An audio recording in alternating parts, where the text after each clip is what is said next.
And for letter B natin, that is f times h of x. Yan, alam natin, this is equivalent to f of x times h of x. Okay? I-distribute lang natin yung x. Then, substitute lang natin yung values ng mga functions.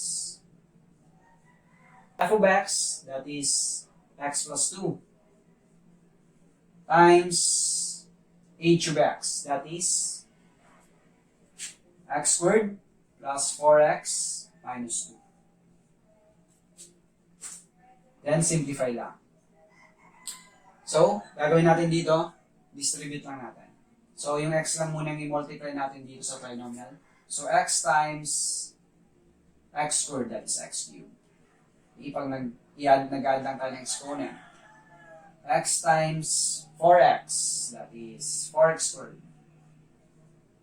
Then, x times negative 2, that is negative 2x. Plus, yung 2 naman yung distribute natin. 2 times x squared, that is 2x squared. 2 times 4x, that is 8x.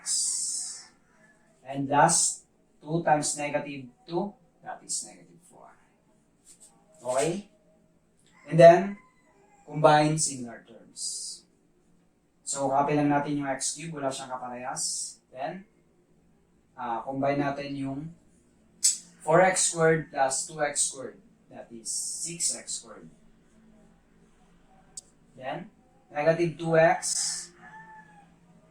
plus 8x, that is 6x. Then, minus 4.